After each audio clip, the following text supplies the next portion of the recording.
Hey everyone, welcome to another episode of The Adventures of a Real Estate Investor. I'm Susie. And I'm Michael, and we're excited you joined us for this adventure. So today, our guest is actually one of a kind. We haven't talked about this subject before, so I'm super excited. Thank you so much for joining us today, Whitney. So happy to be here. Thanks for having me. Absolutely. So I'm excited to learn more about you and how you kind of evolved from a real estate investor to what you're doing now. So would you mind sharing with our adventurous family a little bit about your background and like how you or why you started investing in real estate? Happy to. So I spent the first decade of my career working for the man.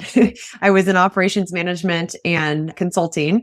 And I always had the entrepreneurial spirit, knew that I wanted to do something on my own, but I wasn't sure what. So I took that chance to build general business skills, which and at times wasn't the most fun, but I built a great toolkit and experience along the way. And around 5 years ago, I started listening more seriously to real estate investing podcasts and got interested in leaving corporate America to do something in that space and thought I would be doing, small multifamily type investing and getting involved there. So to start, I was investing in syndications, but then locally at the time I was living in New Jersey, actually, I got involved in funding some fix-and just with a person I met at a meetup. So I ended up doing a series of high-end fix and flips where we were doubling the square footage of Cape Cods or small ranch houses that were all commutable to New York City. So during that was actually when I learned more about general contracting, which led me to where I am now with Snap ADU. We build accessory dwelling units, which are small homes on properties with an existing primary residence. So Snap ADU has been my primary focus for about 3 years now. So where I ended up was not where I expected. I never ended up doing the multifamily investing. I did end up owning a 6-unit at one point in Columbus, Ohio, which was a nightmare. Trying to do that remotely. So my lessons were that once I was able to understand where I fit into this ecosystem, I didn't have to be wed to one idea of what that might look like for me. And it ended up that now I'm running a successful business instead of investing in real estate in the way that I thought I was going to. However, in our business, we're supporting many real estate investors who are building accessory dwelling units to add rental income to their residential properties. I love that. Yeah, absolutely. And so, I have a bunch of questions about ADUs and things like that, but just to kind of go back a little bit and talk about, you said you started learning how the construction business works and general contracting and stuff like that through funding some of these flips, right? And I'm assuming it sounded like you started getting more and more involved with the flips and then learning the whole process and then doing more flips and then understanding how the GC process works and building and stuff like that. Is that correct? That's exactly it, Michael. So I started out more passive and I was on 1 or 2 deals. But then as we started looking to acquire more, I got more involved and started realizing that there was a lot lacking in terms of processes. So that's when I started getting exposure to project management systems and construction, started learning some of those components, thinking that we would try to scale what we were doing in flipping. But around the 2-year mark of that, so getting kind of my feet wet, and we had 6 under construction at that time, moved to California, didn't stop the flipping, like that was still happening, just long distance, which actually helped me maintain my lane because my business partner was doing the more construction side and I was doing kind of the sales, marketing, acquisition piece. But out in California, a series of ADU regulations were passed to make it much more attractive to build on most residential properties. So you only have to have 4-foot side and rear setbacks. There are no longer any minimum lot sizes, which means many more people can build these. So as soon as I found that out, I started thinking about if the regulation was not the biggest bottleneck, what would be next? And it seemed clear to me that would be contracting capacity. And also it's hard to find an exceptional general contractor who's also very skilled in a particular type of construction. So you certainly have the tract home builders who definitely know what they're doing, but then you have a lot of smaller GC firms that may just be a mom and pop style operation. They don't have a lot of repeatable processes. Or if they are larger, they do a myriad of different things, which means they haven't really focused and gotten great at one. So that's how we've quickly become the leader in our space, is by only doing accessory dwelling units. And you can also do different types of accessory dwelling units. You can do conversions of existing space, like a garage is a popular one to convert. It makes a nice 400 to 500 square foot 1-bedroom or studio. Or you can add on to your existing home. In certain areas of the country, you might even convert a basement to another unit. But all we focus on is detached new construction ADUs. So like a separate home in the back. And ours can go all the way up to 1,200 square feet. Which is like a 3 or 4 bedroom home. So these are pretty big. And so we decided to get really good at what we were doing. We needed to focus on one that we could then build a repeatable model around. So at first we were, bidding on everything and doing all sorts of projects, but it ended up being much harder to come up with a repeatable flow for that. And it's kind of similar to what was happening to me in the real estate investing space. When I first started out, I was really taking a shotgun approach and was kind of all over the place, didn't really focus and try to learn one thing. So now I've really embraced JOMO, the joy of missing out, saying no to things that aren't in your lane. That is phenomenal. So we try to embrace that as a company too. Yeah. That's really cool. So, I mean, okay, again, I have so many questions, but I was just to see you start with one or two here. Obviously, building an accessory dwelling unit on your property. So let me back up. So what I understand right now, like for Airbnb or VRBO and things like that, like, and the regulations from cities, like cracking down on, I know for example, Denver, Colorado, right? Like they require it to be your primary residence for you, like in the city of Denver, it has to be your primary residence in order for you to be able to list it on Airbnb or rent short-term rental, right? So building an ADU on your property, does it bypass that? Does it allow you to continue to Airbnb that property? And then you don't have to worry about people actually staying in your house. They're kind of in the ADU on the outside. Yes. So at the state level in California, and I know those regulations, of course, much better than anywhere else nationwide, but I will say a lot of these rules tend to kind of gravitate to the same answer, even though localities do their own thing. But in the state of California, they've actually waived the owner occupancy requirement where you don't have to live on a property in order to be able to add an ADU. As far as what you're talking about with using Airbnb and short-term rentals and all of that, at a state level, they have a 30-day minimum rental term for ADUs that are built with all of these, enjoying all of these privileges, basically. So of course, the intent of that is to try to address the housing shortage versus just adding vacation rentals. But a lot of folks will build these ADUs intending to do them for like medium or long stay, traveling nurses or military is big in San Diego. So there's lots of folks who still build them as rentals with, at least a 30-day horizon on them. Lastly, I'll say though, this is one of those things that enforceability is really, if you're in an area that has a lot of turnover anyway, or already has a lot of vacation rentals, like the likelihood that they're going to enforce this is slim. So it's one of those where, some people just have a different risk tolerance than others too. Gotcha. Okay. And then my second question is, of course, zoning issues, right? So like you said up to 1,200 square feet for these ADUs, like that's an entire house, right? So it's like a parcel of land, it's zoned residential or something like that. And I guess there's density limitations, right? Yes. So like, how do you go about addressing those zoning issues? So. Yeah, you're exactly right. So the ADUs still have to adhere to the density regulations with one exception. You're still allowed by right to add an ADU of up to 800 square feet, even if you're maxed out on all of your coverage ratios. So sort of the most dense situation you'd be looking at, you could still build an 800 square footer, which would be a 2-bedroom. Wow. Oh, wow. That's cool. Yeah. And then insurance. Just going with the whole flow here, Sure. Obviously, you have to get a new insurance policy and stuff like that, I'm assuming. And is it more difficult to obtain insurance for an ADU? Do you know? I'm sure it's, location dependent and everything like that. But do you have any thoughts on that or information? Sure. My knowledge isn't super deep in this area, but it would be, I believe, typically added to the primary residence policy. And that's an important thing to call out too. The ADUs can't be conveyed separately from the primary residence. So if you were to go to sell, it's a package deal, can't carve out the ADU or anything like that. So as far as insurance and tax assessments and all of that, it's typically assessed with the primary residence.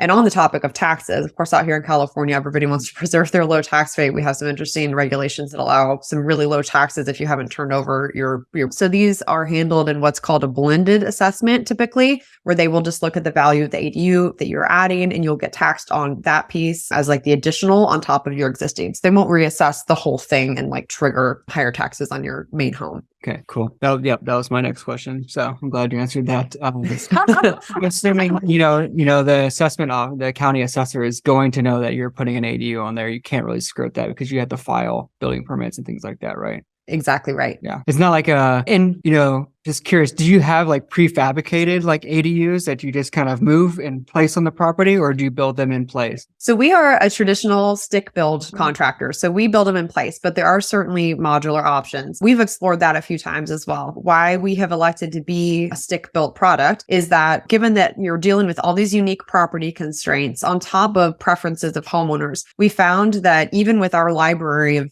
30 plans that people can pick from to start with. People are almost always modifying them in some way. And modular construction does not allow for a lot of customization, or even things that might seem as simple as I want to change the window and door locations or just bump this a foot. Like things like that actually have a major implication if you're doing it in a modular factory built environment. And so they won't allow that kind of thing. So to accommodate the homeowners that we typically attract in our niche, we've elected to stay with stick built. The other thing is with time savings, there's definitely less time building on site if you haul in a modular product. But as far as the overall timeline, by the time you factor in the queuing time that a lot of these factories have right now, as well as the build time, then finishing out on site, there wasn't a huge cost or time savings there.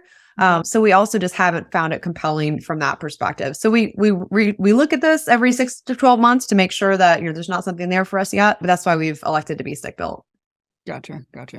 And then what is the average time frame? When somebody says, okay, these are the plans, let's say they pick an 800 square foot, like, because you said that's a limitations, and sometimes depending on in 2-bedroom, 800 square foot, how long does it take for you to build that? Yes. Let's talk about the whole thing. So from the time someone said, yes, let's do it, the design, permitting, and build of that would take anywhere from 12 to 18 months. And the biggest variable there, literally a 6-month swing, is in the permitting. So we have some cities that can turn these around in around 3 months. Some, like the city of San Diego, are coming out at 8 or 9 months right now. And I know for folks that are outside of California, that probably sounds insane, but because of the increased demand in ADUs right now, also just massive staffing shortages, a lot of these, plan check departments are running down like 30%, struggling with talent, including government. So because of those things, the timelines are protracted. I'll also say, as far as the back and forth during that, there are revisions, of course. The time that it's sitting like with us and we're working on the drafting to fix anything that came up in the plan check, it's usually just a couple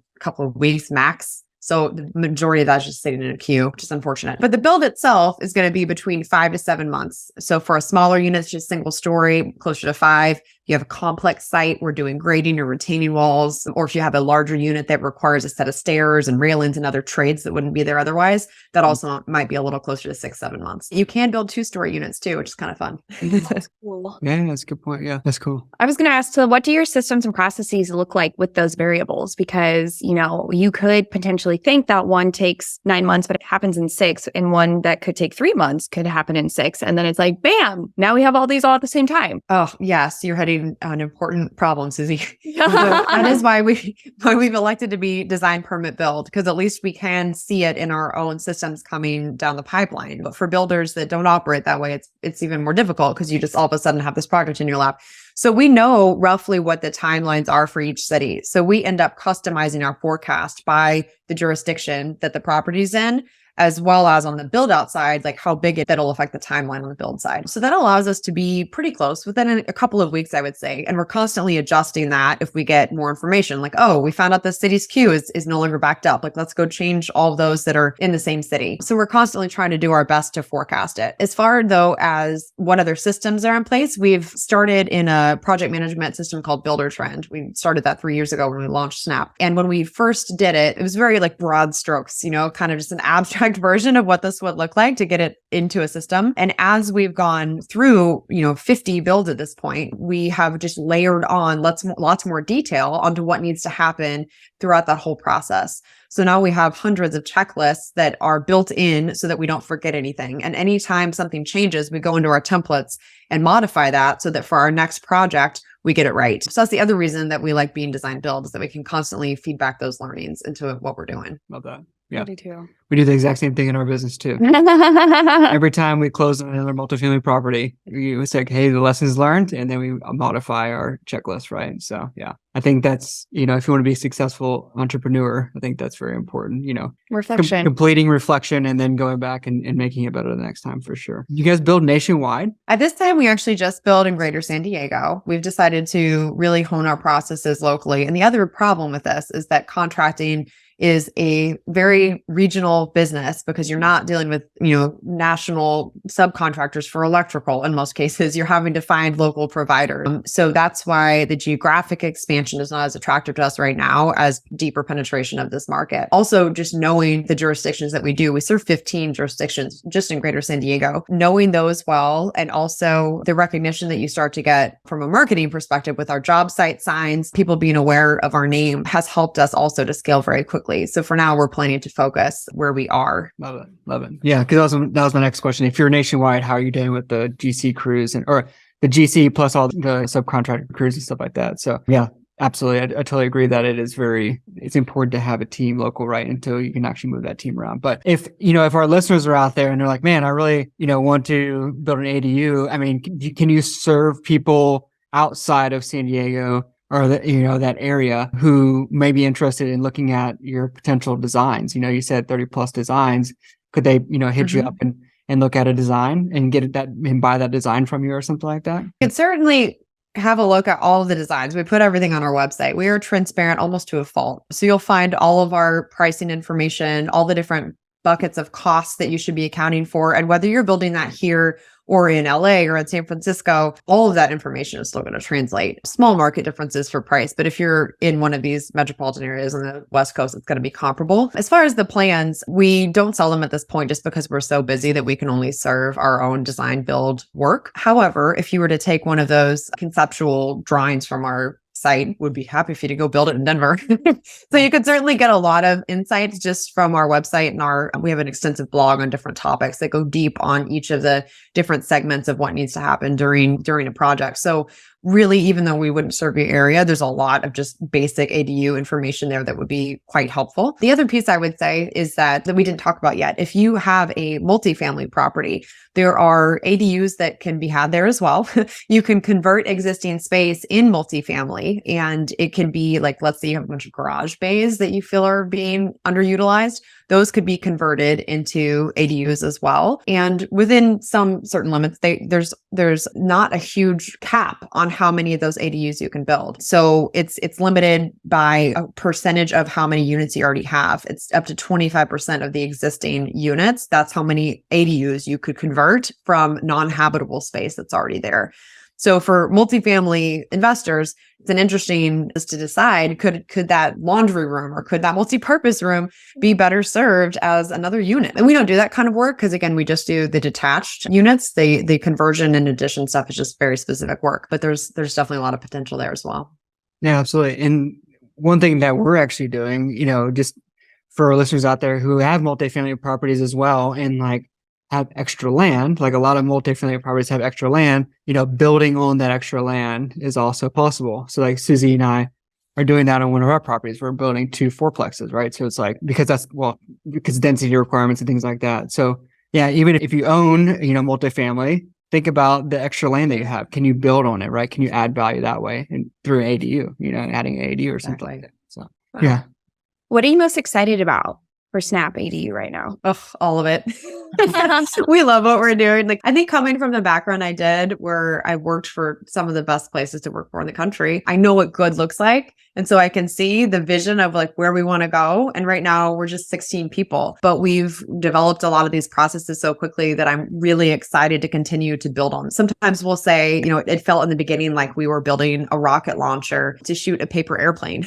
And at the beginning, it felt like it'd be a lot faster to just throw this paper airplane. Why can't I just email this person from my Outlook? Why can't I just pick up the phone and call them? And so as we were building all this, we knew we had something bigger in mind, that we wanted to be, the number one ADU builder in San Diego, possibly more broadly as you guys have been asking. So to do that, you have to think big from the beginning. And it's just delightful to get to see all of the fruits of your labor from this foundation that you've laid for this much bigger company finally start to be used to its fullest potential. So I'm just excited for us to keep building on this machine that we've laid the groundwork for and just see what we can do with automation and just how many more ADUs a year we can support.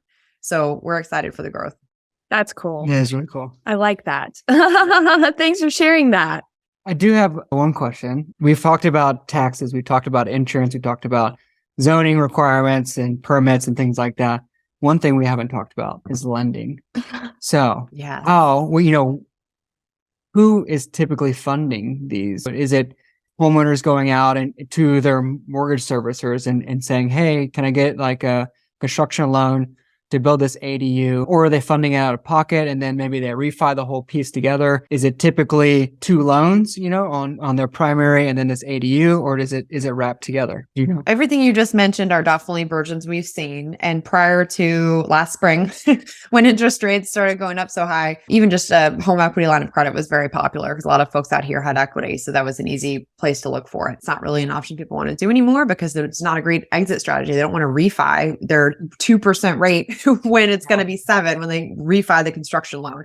So I would say those kinds of traditional construction loans are less popular now, but that was a big vehicle before. What's popular right now is a fixed rate second position loan. Typically has like a 20-year term. The rates right now are like 7 or 8%, but they don't have to touch your primary mortgage at that time, at least, again, the 20-year term. So a lot of folks are doing that. And these loans can be based on the after repair value as well. So you're able to get a bigger loan than you might otherwise. And I will lastly say on the refinance side, like you just mentioned, there's been a lot of progress at a national level in recognizing ADUs. So Fannie and Freddie have now recognized that ADU rental income can be counted towards the overall calculation when you're working the numbers on the loan. So once you get this thing built and you have a renter in there, it's getting much easier to get a conforming loan product that you could use for that refi. Hopefully rates will go down a bit more and these folks will be able to refi, closer to 4 or 5, something like that. But that's what we're seeing right now in the marketplace. And lastly, I will say a lot of our clients are building just with cash because it might be that a family member downsized,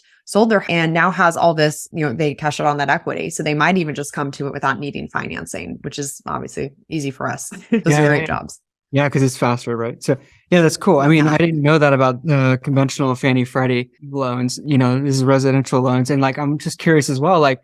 If you took out a commercial loan for, a product like this, because it is generating income and things like that, then it technically wouldn't count against your to income ratio if it was a commercial loan. So it's a great point. So there's multiple different options there moving forward. Yes. And it's a bit of the Wild West still. This is still a fairly new asset class. So things like appraisals are a little bit dicier. There aren't as many comps as it would be nice that there were. So that a lot of folks have to shop around a bit to find a product that works for them. But you're bringing up an interesting point. Like if you do add a bunch of units and suddenly you're looking at like 5 on a property instead of 3, you're definitely looking at a different set of loan options available. So it's smart to look at all that before you start really getting serious about the project. Yeah, for sure. I just had a wild thought, and maybe I'm crazy, but maybe you could shed some light on this too. It's I'm just thinking about, obviously home prices in California are extremely high right now. Very difficult for somebody who's just starting off. Let's say, they just graduated, trying to find a place. They can't afford an apartment. They can't afford, because rent is too expensive and things like that. But, they have some money set aside. Maybe they can find somebody that was willing to put an ADU on their property, help fund that project and then live there for cheaper than they can, potentially rent out. But I don't know. And then it gets all muddy because then you can't, you can't split it, and everything like that when you sell. But I don't know, it's just a wild idea, maybe to reduce the cost of living out there. I don't know. But it's crazy. We'd see a modified version of that with families who have a young couple who just can't afford the housing market. So they will do that in a lot of cases. They'll take what they would have used as a down payment and they'll build the ADU on their mom's property. We definitely see that. There you go. So that's kind of where I was going with that. Yeah. Thanks for coming out the back end. One thing that you mentioned earlier is just one thing, and then before we move into the final 4 questions here, you said it's taking 8 to 9 months for permitting for San Diego to get these permits out. And yet they have this housing issue. It's just this continuous cycle, right? They're we'll let you do ADUs because there's a housing crisis, right? But you know what? We're going to wait for almost a year until we're going to permit that.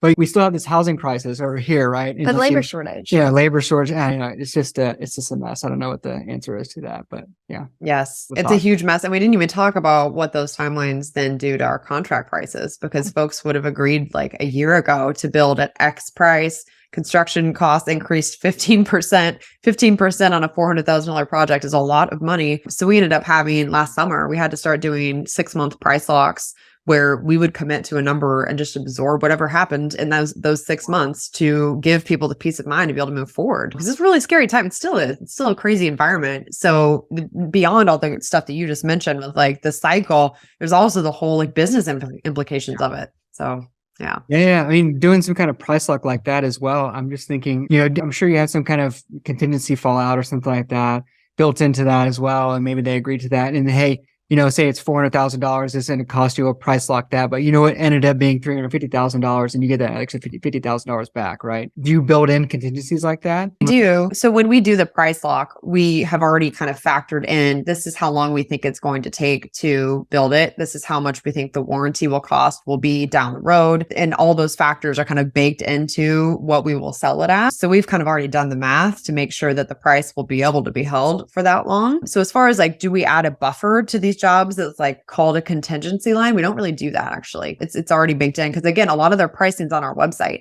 So the vertical build for that unit that they're looking at already is there. So we can't really mess around with it from that perspective, which we like. It keeps us accountable, Yeah, absolutely. Sorry. No, you're I'm fine. plugging the microphone the whole time. Susie usually has better questions than I do. I've been dominating this conversation. So No, the only thing I wanted to say is like, it's super cool, like what the power of visualization can do, right? Like from the very beginning, you're like, this is what I want to do. And this is what I'm going to do, right? This is a great example of that, where people need to be doing that every day within their business if they want to scale in the way that they think that they're going to, right? Like if you're only looking like at what tomorrow will bring, like that's all that you're going to get tomorrow. But like if you continue to put your thoughts and your efforts into what'll happen 5 or 10 or 15 years from now, that is what you're going to get to faster. So like, do remember that, right? When you're listening to this episode and reflecting on this episode, because that's huge. And it's shown that it worked in Whitney's case. So like, it can happen in your case too. 100%. I love that, Susie. And sometimes having that vision